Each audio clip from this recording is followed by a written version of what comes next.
औरतों ने, आप सोचिए कि जो औरतें सबसे ज्यादा पीड़ित हैं, उन औरतों ने इस देश में सबसे ज्यादा प्यार किसको दिया? तो प्रधानमंत्री मोदी को, जबकि वो सच जानती हैं कि यह आदमी दबाता है, एक शासक के ही तौर पर, एक राजनेता के ही तौर पर, लेकिन दबाता है। उनका अपना जीवन भी औरत की दृष्टि से बहुत उचित नहीं कहा जा सकता है, इस पर बात होती रही है। लेकिन पलट के मैं कहूं, मैं दावे के साथ कह सकता हूं, जितना मैं देश घूमता हूं, कि मैक्सिमम औरतें प्रधानमंत्री मोदी की फैन हैं। तो फैन जैसी क्या चीज है मोदी में? जब उनसे मैं पूछता हूं, माइक पर पूछा है, हजारों बार पूछा है, सड़कों से गुजरते हुए, स्टोरीज करते हुए, हर बार उन्होंने कहा है कि वो देश को ठीक कर रहे हैं, वो हम मुसलमानों को ठीक कर रहे हैं, देश का गौरव ऊपर ले जा रहे हैं। ये किसके लॉजिक है? ये औरत के लॉजिक है, ये तो मर्द के लॉजिक थे, उसको एडॉप्ट कर लिया। और ये लॉजिक देने वाली कौन थी? वो वही औरतें हैं जो आधुनिकता को हाफ पैंट में समझती हैं, आधुनिकता को पबों में देखती हैं, आधुनिकता को मॉन्टेसरी स्कूलों में देखती हैं, आधुनिकता को सास ससुर से दूर रहना समझती हैं, आधुनिकता को 50 इंच की टीवी लगाना समझती हैं, किताबों से दूर रहना जानती हैं। वही महिलाएं हैं जो ये मर्दों की भाषा कह रही हैं और कह रही हैं हम बराबरी में आ गए। इसलिए समाज में कुछ बदलता नहीं है, सब कुछ यूं ही रहता है। मेरा जो आखिरी लाइन थी वो यही थी कि हर आदमी को ब्राह्मणवाद खत्म करते हुए ब्राह्मण बनना है, हर औरत को मर्दवाद खत्म करते हुए मर्द बनना है। यही हम फंस गए हैं, जिसकी वजह से बदलता हुआ कुछ नजर नहीं आता। भारतीय फेमिनिज्म पर कुछ कहेंगे? भारतीय फेमिनिज्म पर क्या कहें, यही सब फेमिनिज्म है जो है। कोई बात हो तो आप पूछिए, वो कह देंगे। लेकिन ये है कि भारतीय फेमिनिज्म जिस तरह से बाजार के चंगुल में फंसा, गोरे होने के चंगुल में फंसा, और हर महिला को कैटरीना कैफ और दीपिका पादुकोण दिखना है, उसमें फंसा है। ये प्रवृत्ति बहुत तेजी से बढ़ रही है। इसके लिए पैसा कहाँ से आएगा? ये बहुत महंगे शौक है, तो इसके लिए पैसा कहाँ से आएगा? पैसा नहीं आएगा तो वो कैसे हासिल किया जाएगा? ये सारी बातें, क्योंकि जो मेहनतकश महिलाएं हैं उनको तो अपने चेहरे को निहारने का टाइम नहीं है। वो सड़क पर चाहे काम कर रही हूँ, चाहे सब्जी बेच रही हूँ, चाहे वो किसी साइट पर काम कर रही हूँ जहाँ कंस्ट्रक्शन साइट है, उस पर उनको उससे नहीं। लेकिन जो जिनके पास थोड़ी आर्थिक, जिनके परिवारों में एक तरी आ गई थी थोड़ा, वो वहाँ पर जो एक्स्ट्रा मनी था उससे उन्होंने लगाई 2 सेविकाएं, और अब उनके पास फ्री टाइम है। उस फ्री टाइम में वो खुद को निहार रही हैं, खुद को संवार रही हैं। ये और जो नाच निकल के आया हमारे अंदर से, कि हम भारतीय लोगों में कितना नाच भरा हुआ है, कितना डांस भरा हुआ है, ये वही महिलाएं हैं जो नाच भी रही हैं। और फिर नीचे वो कमेंट्स अगर आप देखिए, ज्यादातर पुरुषों के कमेंट्स हैं, ठीक है। महिला तो उनसे कह रही more power to you, as if it is a mechanism of getting power somehow. वो नहीं है, लेकिन वो मोर पावर टू यू लिखा जा रहा है। और पुरुष उनके जो असली उपभोक्ता हैं उस सुंदरता के, ठीक है, वो कंज्यूमर हैं। तो ये और यही बाद में किस रूप में पनप जाएगा कुछ नहीं पता है। तो ये वाला जो जैसे नारीवाद है, इस पर थोड़ा बताइए। देखिए, नारीवाद भारत में जिसको स्त्रीवाद कहें, नारीवाद कहें, फेमिनिज्म कहें, इसका जो पूरा उदय है ना, वो संघर्ष और शौक दोनों से मिला जुला है। ये शौक भी था और संघर्ष थोड़ा था, लेकिन इस संघर्ष को कहीं से भी जो संघर्षरत महिलाएं हैं, जो देश की 90% महिलाएं हैं, जो आम परिवारों से आती हैं, उनसे कोई लेना देना नहीं। बेसिकली नारीवाद का, भारतीय नारीवाद या दुनिया में नारीवाद का जन्म ही एनजीओवाद से, एनजीओ से। सारा विमर्श एनजीओ का है। अब एनजीओ का एक सेटअप है। एनजीओ आपको एक खास दिशा में ले जाता है। एनजीओ कहता है कि अगर तुम आए हो फला आदमी की गरीबी दूर करने, तो सिर्फ तुम गरीबी और गरीबी के ही बारे में बात करोगे, उसी के बारे में सोचोगे, उसी के लिए फंड लोगे, उसी की सक्सेस स्टोरी बताओगे। नारीवाद चूंकि पूरा एनजीओ वाद से आया है, फंडिंग से आया है, तो उन स्त्रियां जो काम करती रही हैं नारीवाद के लिए, उनके फंडिंग के रिसोर्स ज्यादातर इसी बात के लिए रहे हैं कि वो पैरोकारी करें इस बात की। अब नारीवाद क्या है?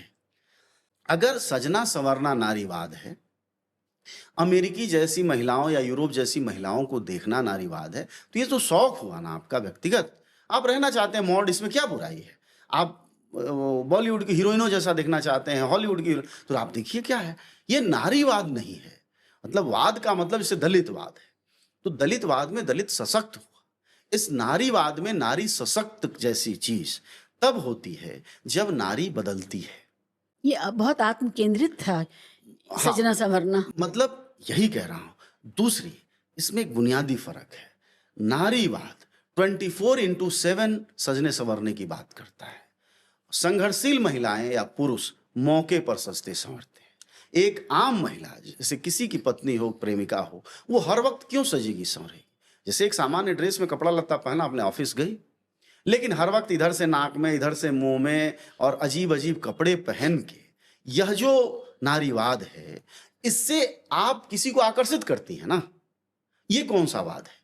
अब रही बात आपकी आजादी की, मैं कह रहा हूं कि इन लंबे संघर्षों में जितने नारीवाद के विमर्श चले, इन संघर्षों से जीवन में जो बदलाव हुए हैं गुणात्मक, उसका कोई उदाहरण बता दे।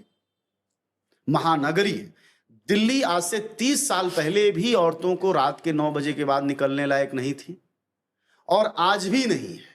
जब नारीवाद नहीं था दिल्ली में, तब भी नारियां नहीं निकलती थी, और आज चरम पर है नारीवाद, मतलब खूब है यहां नारीवाद, तब भी नहीं निकलती है, तब भी अनसेफ है। इससे ज्यादा सेफ जगह देहरादून है, इससे ज्यादा सेफ जगह हल्द्वानी है, इससे ज्यादा सेफ जगह भोपाल है, जयपुर है। मतलब इसकी तुलना सिर्फ आप पटना वटना से कर सकती है, लखनऊ हाँ, से। जहाँ ओवरऑल क्राइम है तो ये हाँ, भी है। ये भी है। तो मेरा ये कहना है कि नारीवाद की सशक्तता का मतलब जो ग्रास रूट पायदान में जाना था, जहां से औरतों को बदलना था, जैसे मान लीजिए कि महिलाएं किसान हैं, ये एक नारीवाद है।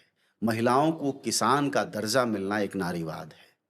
उनके कपड़े तय वो कर लेंगे, उसमें हमारा विमर्श नहीं। इन्होंने सारे विमर्श सजने संवरने पर केंद्रित कर दिए, शरीर दिखाने पर केंद्रित कर दिया।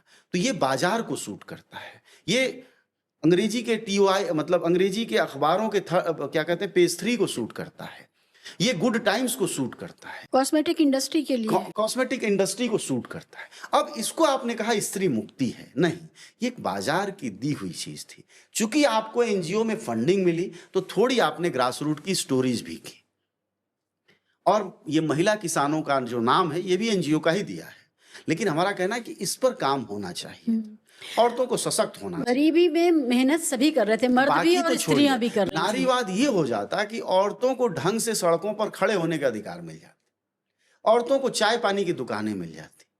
आज तक इस दिल्ली जैसी जगह में भी कोई ढंग की जगह नहीं है, ये तो दिल्ली राजधानी है, जहाँ की औरतों को लगे हाँ ये मजे की जगह है, यहाँ खड़े हो, या सबको लगे, औरत मर्द सबको लगे, एक जगह आपको नहीं मिलेगी। सब फिक्स्ड जगह है, पैसे वालों की पैसे जगह। वालों की जगह है। तब तो पब है, पब तो आजादी आजादी है।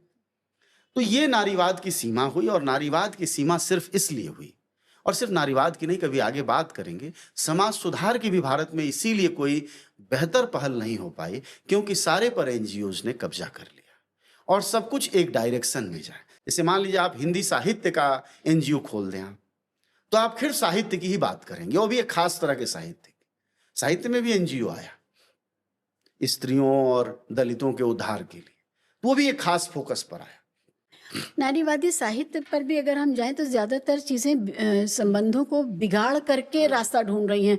कहीं डैमेज कंट्रोल नहीं है, कहीं उस डैमेज को बेहतर बनाना नहीं है। क्या हर बार हमेशा रिश्तों में परेशानी आएगी तो उसको तोड़ फोड़ छिन भिन कर पाठक दिया उसका वही है ना मैडम, मैं कह रहा हूँ शिवाजी कि रीडर को तलाशती है। जैसे ये नारीवाद नहीं है, ये बाजार है। जैसे मान लीजिए कि हमने एक गंभीर बहस की और हमने कहा कि स्त्री सशक्तिकरण में किसान महिलाएं हैं और मजदूर महिलाएं हैं, इनकी ताकत मर्दों के बराबर करो, इनको अधिकार करो और इनको स्पेस दो, विमर्श में लाओ, सभाओं में लाओ, आंदोलनों में लाओ, भाषण में लाओ, ठीक है, चूल्ही चौके से बाहर लाओ और चौकी पर बैठाओ, बहस में लाओ।